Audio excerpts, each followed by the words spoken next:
తొందర తిప్పు.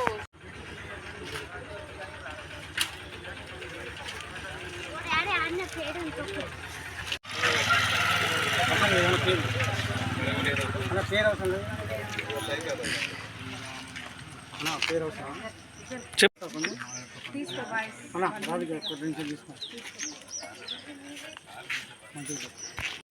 వాళ్ళు ఊళ్ళో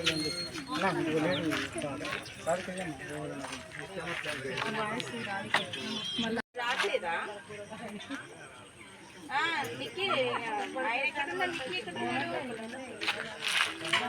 కొంచెం రమ్మని చెప్పు, వెళ్తున్నాం ఇప్పుడు ర్యాలీగా.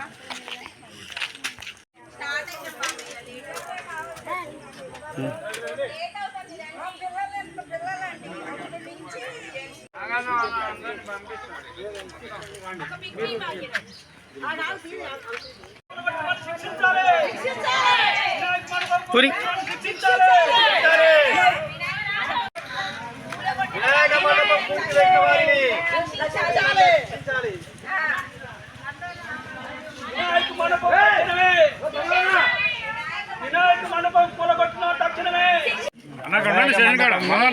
చేసిన వారిని కఠినంగా శిక్షించాలని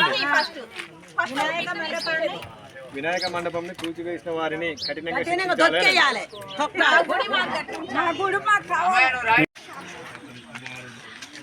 మాది సంజయ్ నగర్, బాలాజీ నగర్ గ్రామ పంచాయతీ.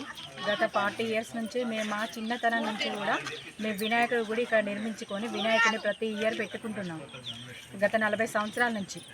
ఈరోజు మాకు పెళ్ళిలే, మా పిల్లలు మా ఎత్తు అయినా కూడా ఈ రోజు వచ్చి అతను ఎప్పుడో ఇల్లు కొన్నా అని చెప్తున్నాడు. కానీ మరి ఆయన ప్లేస్ అయినప్పుడు ఇన్ని సంవత్సరాల బట్టి ఎందుకు పోరాటం చేయలేదు?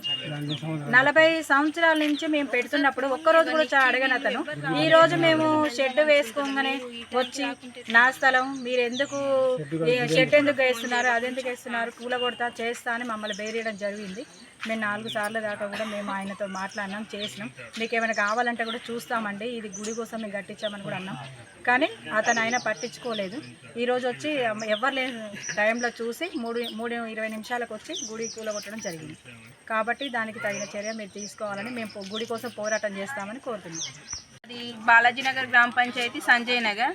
మేము ఇక్కడ వినాయకుడి యొక్క మండపం గత 30 సంవత్సరాల నుంచి పెడుతున్నాము. ఇప్పుడు మేము ఇక్కడ చేసేదాన్ని మేము పెట్టుకున్న వినాయక మండపాన్ని కొందరు దుండగులు వచ్చేసి మాకు ఎటువంటి ఇన్ఫర్మేషన్ ఇవ్వకుండా గుడిని మొత్తాన్ని కూల్చేసి వెళ్ళిపోయారు. కనీసం ఎటువంటి రెస్పాన్సిబిలిటీ లేకుండా జేసీబీని మనుషుల మీదకి తీసుకొచ్చేసి మీదికి తీసుకొచ్చేసి వెళ్ళిపోయారు. అసలు గుడిని కూలగొట్టడానికి మాకు ఎటువంటి ఇన్ఫర్మేషన్ ఇవ్వలేదు. కాబట్టి మా గుడిని మాకు పునరుద్ధరించాలని కోరుకుంటున్నాం. కానీ ఖచ్చితంగా కూలగొట్టిన వాళ్ళ మీద ఖచ్చితంగా కఠిన చర్యలు తీసుకోవాలని కోరుకుంటున్నాం. మాకు తక్షణమే న్యాయం జరిపించాలని కోరుకుంటున్నాం. ప్రస్తుతం ఎంపీటీసీ నేను బాలాజీ నగర్ సంజయ్ నగర్లో 4 బజార్లకు ఉన్న నడిబొడ్డులో గత 30 సంవత్సరాల నుండి వినాయక చవితి కావచ్చు, శ్రీరామనవమి కావచ్చు, గత 30 సంవత్సరాల నుంచి వినాయక చవితి చేస్తూ ఉన్నారు. గ్రామ ప్రజలు, గ్రామ పెద్దల సహకారంతో గత 3-4 సంవత్సరాల క్రితం ప్రజల సహకారంతో వారిచ్చిన చందాలతో అంచెలంచెలుగా సంవత్సరానికి 2 సంవత్సరాలు 3 సంవత్సరాలు అంచెలంచెలుగా మేము వినాయక మండపం నిర్మించుకున్నాం. దానికి ఈ రోజున దివ్యల కృష్ణమూర్తి వాళ్ళ కొడుకు మరికొందరు గుండాలతో వచ్చి వాళ్ళ దౌర్జన్యంతో పేక్ కాగితాలతో తీసుకొచ్చి ఈ విషయం గత నెల నుంచి అధికారుల దృష్టికి వెళ్తే కూడా మేము కూడా అధికారుల దృష్టికి వెళ్ళాం. మీరు రాండి, ఏమైనా సామరస్యంగా ఉంటే కొలిచి వద్దాను. ఒక నాన్ ట్రైబుల్గా ఈ ఏరియా ఏజెన్సీ ప్రాంతం 170 ట్రైబుల్ ఏరియాలో ఒక నాన్ ట్రైబుల్ వచ్చి 30 సంవత్సరాల నుంచి కనబడిన వ్యక్తులు ఈ ప్రాంతానికి వచ్చి మా వినాయకుడు కడతామంటే వాళ్ళు 4 సంవత్సరాలు 5 సంవత్సరాలు వచ్చి గుడి తీయండి అని బెదిరిస్తూ ఉన్నారు.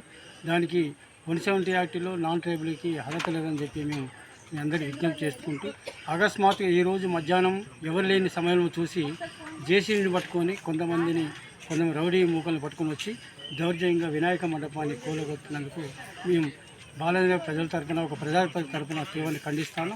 వారిని కూలగొట్టిన వారిని మరి వారి వెంట వచ్చిన వారిని కృష్ణమూర్తిని వాళ్ళ కొడుకుని సంబంధించిన ఎవరు వచ్చారో వాళ్ళని కూడా చట్ట ప్రకారంగా వాళ్ళు చర్య తీసుకొని వినాయక మండపాన్ని ప్రజలందరూ కులాలకు మతాలకు పార్టీలకు సంబంధం లేకుండా వినాయక మండపం కట్టేంత వరకు న్యాయ పోరాటం చేస్తాం.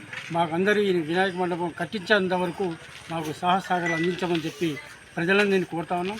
ఎందుకంటే ఒక హిందూ సంప్రదాయ ప్రకారం దీన్ని నాశనం చేయాలి. ఒక వినాయక మండపం అంటే గుళ్ళు గోపురాలు మసీదులు కూడా కూలగొట్టని సమయంలో ఒక మాఫియాతో ఒక కుట్రపూరితంగా వచ్చి వినాయక మండపం తీసి కూలగొట్టినందుకు మేము ప్రజలందరూ గ్రామ ప్రజలతో తీవ్రంగా ఖండిస్తాను. వినాయక మండపం నిర్మించేదాకా మేము ఎట్టి పరిస్థితులు న్యాయ పోరాటం చేస్తామని చెప్పి మీడియా ద్వారా మేము వారిని డిమాండ్ చేస్తాము.